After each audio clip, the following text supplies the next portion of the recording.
मैं हूं कुलदीप कुमार, आप देख रहे हैं नेशनल न्यूज आज तक। वक्त है प्रतापगढ़ जिले के दिन भर की बड़ी खबरों का, लेकिन उसके पहले आपसे एक छोटा सा रिक्वेस्ट है। अगर आप हमारी खबर को फेसबुक पर देख रहे हैं तो पेज को लाइक करें, और यूट्यूब पर देख रहे हैं तो चैनल को सब्सक्राइब करके बेल नोटिफिकेशन वाली बटन जरूर दबाएं, जिससे आपको प्रतापगढ़ जिले के दिन भर की बड़ी खबरों की ताजा अपडेट मिलती रहे। प्रतापगढ़ जिले के दिन भर की बड़ी खबरों की शुरुआत करते हैं नगर कोतवाल इलाके से, जहां पर बैंक में पैसा जमा करने जा रहे कुरियर कंपनी के कर्मचारी को पिस्टल सटाकर बाइक सवार बदमाशों ने 9.25 लाख रुपए की लूट की घटना को अंजाम दिया है। बता दें कि कंधई थाना इलाके के कोठियाही निवासी हिमांशु दुबे ऑनलाइन सामान डिलीवरी करने वाली एक कुरियर कंपनी में कर्मचारी हैं। सोमवार दोपहर वह बैंक में 8,78,000 रुपए लेकर बैंक में जमा करने जा रहा था। नगर कोतवाली इलाके के विकास भवन के पास 2 बाइक से आए 4 नकाबपोश बदमाशों ने पिस्टल तानकर उसे रोक लिया। इसके बाद पिस्टल से पीटकर उसे घायल करते हुए रुपए का बैग लूट लिया और विकास भवन की ओर भाग गए। सूचना मिलते ही एसपी सतपाल अंतिल भी घटना स्थल का निरीक्षण करने पहुंच गए। पुलिस टीमें हिमांशु से पूछताछ कर बदमाशों की तलाश में दबिश दे रही हैं। एसपी ने बदमाशों की धरपकड़ के लिए 4 टीमें गठित की है। बता दें कि एक पखवाड़ा पूर्व भी शराब कारोबार के सेल्समैन से 8 लाख रुपए की लूट हुई थी। अब आइए आपको सुनवाते हैं क्या कुछ कहना है इस पूरे मामले में एसपी सतपाल अंतिल का। देखिए, सूचना मिली थी कि कुरियर कंपनी के कर्मचारी है जो कि अपनी कंपनी के ऑफिस से बैंक में पैसे जमा कराने जा रहे थे, और रास्ते में 2 मोटरसाइकिल पर 4 बदमाशों के द्वारा उनके साथ लूटपाट की घटना की गई है। अभी घटना स्थल का निरीक्षण हमारे द्वारा किया गया है। इस संबंध में 4 टीमों का गठन किया गया है, और शीघ्र ही इसमें कार्रवाई करते हुए पूरी की पूरी घटना का अनावरण किया जाएगा। सर, नगर कोतवाली में विगत 15 दिनों में काफ़ी लूट की घटनाएं बढ़ी हैं। मेडिकल कॉलेज में चोरी हो गई, अभी शराब के गोदाम के जो व्यवसायी थे उनसे जो है चोरी, लेकिन उन दोनों की घटनाओं में हमारे पास काफ़ी अच्छी लीड है, और उसमें जल्द ही उसमें कार्रवाई।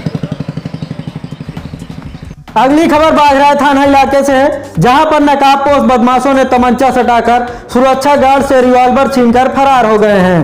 बता दें कि जटवारा थाना इलाके के पूरे विक्रम शाह गांव निवासी राम दुलारे यादव दिल्ली में रहकर सिक्योरिटी गार्ड की नौकरी करते हैं। उनके पास लाइसेंसी रिवॉल्वर है। वह दीपावली पर अपने गांव आए हुए थे। बीते रविवार की शाम वह बाघराय थाना इलाके के भाव गांव निवासी अधिवक्ता कमलाकांत मिश्र के यहाँ किसी काम से गए हुए थे, जहां से वह शाम करीब 8 बजे बाइक से घर लौट रहे थे कि बाघराय थाना इलाके के तारापुर कंदई गांव के समीप गलगली डेरवा मार्ग पर पीछे से आए बाइक सवार नकाबपोश बदमाशों ने उन्हें ओवरटेक कर रोक लिया, और जब तक वह कुछ समझ पाते इससे पहले ही नकाबपोश बदमाशों ने उन्हें तमंचा सटाते हुए उनके पास से 1700 नगद और उनकी रिवॉल्वर छीनकर फरार हो गए। पीड़ित ने मामले की सूचना पुलिस को दी। सूचना पर पहुंची पुलिस छानबीन में जुट गई।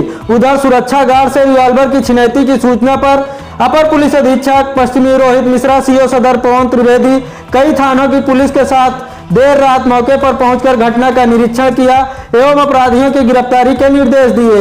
आइए आपको सुनवाते हैं घटना की कहानी पीड़ित राम दुलारे की जुबानी। आपका नाम क्या है? राम दुलारे यादव सनात रघुनाथ। आपका घर? सराय इंद्रावत पूरे विक्रम सागर। आपके साथ घटना क्या हुई है? घटना हुई, मैं भाव गया था, कमलाकांत मिश्रा एडवोकेट के यहाँ, वो हमारे कुछ मुकदमे की पैरवी करते हैं। उसी संदर्भ में उनके यहाँ तो वहाँ से मैं घर लौट रहा, तो कौन सा तारापुर कंदई डेरवा मार्ग में 2 लड़के आगे खड़े होके हमको इशारा किए, रोके। मैंने रुक गया जी। रुकने के बाद वो एक आदमी पहले एक कट्टा निकाला जी, फिर दूसरा वाला भी एक कट्टा निकाला, दोनों आदमी दोनों तरफ जी। 1700 रुपया और रिवॉल्वर आपके थे।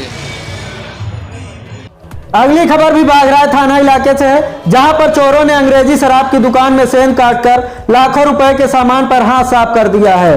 बता दें कि जटवारा थाना इलाके के सराय इंद्रावट गांव निवासी जगदीश बहादुर सिंह पुत्र शिव बहादुर सिंह की मां प्रभावती के नाम पर मंडल भासो बाजार में अंग्रेजी शराब की दुकान है। बीते रविवार की देर शाम 9 बजे वह दुकान बंद कर घर चले गए। तभी देर रात पहुंचे अज्ञात चोर सेंध काटकर अंदर घुस गए और उसमें रखी 80,000 रुपए की अंग्रेजी शराब एवं 42,000 रुपए नगद उठा ले गए। सुबह शराब ठेके में सेंध काटे जाने की जानकारी होने पर लोगों की भीड़ जमा हो गई। जानकारी होने पर जगदीश बहादुर भी मौके पर पहुंचे और मामले की सूचना पुलिस को दी। सूचना मिलने पर पहुंची पुलिस छानबीन में जुटी रही। अगली खबर महेशगंज थाना इलाके से है, जहां पर उधारी पैसा मांगने गए अधेड़ पर जानलेवा हमला कर दिया, जिससे इलाज के दौरान उनकी मौत हो गई। बता दें कि महेशगंज थाना इलाके के पूरे हरकेश गांव निवासी अश्विनी कुमार शुक्ल ने गांव के हृदयपाल उर्फ दुम्मा पुत्र कल्लू वनवासी को उधार पैसा दिया था। सोमवार की सुबह करीब 7:30 बजे वह उधारी का पैसा मांगने दुम्मा के घर गए थे, जहां पर दुम्मा ने उन पर हमला कर दिया, जिससे वह घायल होकर गिर पड़े। शोर सुनकर अश्विनी के भाई बालकृष्ण भी घटना स्थल पर पहुंच गए, लेकिन तब तक दुम्मा और उसका एक अन्य साथी हमला करके भाग निकले। गंभीर रूप से घायल अश्विनी को इलाज के लिए लखनऊ अस्पताल ले जाया गया, जहां इलाज के दौरान उनकी मौत हो गई। मृतक के भाई बालकृष्ण ने मामले में नामजद तहरीर पुलिस को दी। पुलिस ने आरोपितों के खिलाफ मुकदमा दर्ज कर उनकी तलाश शुरू कर दी है। अगली खबर हजगवां थाना इलाके से है, जहां पर घर में खाना बना रही महिला से गांव के ही एक युवक ने जबरिया दुष्कर्म किया है। बता दें कि हजगवां थाना इलाके के जयसावा गांव का एक युवक परिवार के जीविकोपार्जन के लिए परदेश गया हुआ है। घर पर उसकी पत्नी अपने सास ससुर के साथ रहती है। शनिवार की शाम वह घर में खाना बना रही थी। सास ससुर खेत की तरफ गए हुए थे। इसी बीच गांव का विनय तिवारी उसके घर में घुस गया और उसके साथ जबरिया दुष्कर्म किया। विरोध करने पर जान से मारने की धमकी दी। पीड़िता की तहरीर पर पुलिस ने विनय के खिलाफ दुष्कर्म समेत विभिन्न धाराओं में मुकदमा दर्ज कर लिया है। पुलिस आरोपित की तलाश कर रही है। अगली खबर हजगवां थाना इलाके से है, जहां पर रेलवे ट्रैक पर अज्ञात महिला का शव मिलने से हड़कंप मच गया। बता दें कि बाघराज थाना इलाके के उदय मिश्र का पूर्व बिसैया गांव के समीप से गुजरी प्रयागराज लखनऊ रेलवे ट्रैक पर सोमवार की सुबह एक 45 वर्षीय महिला ट्रेन की चपेट में आ गई, जिससे उसकी मौके पर ही मौत हो गई। महिला के मौत की जानकारी होते ही ग्रामीणों की भीड़ जमा हो गई। सूचना पर पहुंची पुलिस ने शव का शिनाख्त कराने का प्रयास किया, लेकिन काफी प्रयास के बाद भी महिला की पहचान नहीं हो सकी, जिसके बाद पुलिस ने पंचनामा भरकर शव को पोस्टमार्टम के लिए भेज दिया। अगली खबर नवाबगंज थाना इलाके से है, जहां पर घरेलू कलह से परेशान महिला ने ट्रेन के सामने कूदकर आत्महत्या कर ली है। बता दें कि नवाबगंज थाना क्षेत्र के काला काकर गांव की नजमुल निसा पत्नी मोहम्मद इसहाक घरेलू कलह से परेशान थी। सोमवार की शाम करीब 4 बजे वह परियावा रेलवे स्टेशन पहुंची और प्रयागराज से दिल्ली की तरफ जा रही ऊंचाहार एक्सप्रेस ट्रेन के आगे कूदकर आत्महत्या कर लिया। यह देख स्टेशन पर मौजूद लोगों में हड़कंप मच गया। लोगों की भीड़ जमा हो गई। जानकारी होने पर पहुंची जीआरपी ने शव को पोस्टमार्टम के लिए रायबरेली भेज दिया है। आज के लिए बस इतना ही दोस्तों। कल फिर मिलेंगे प्रतापगढ़ जिले के दिन भर की बड़ी खबरों के साथ। तब तक के लिए मुझे दीजिए इजाजत। नमस्कार।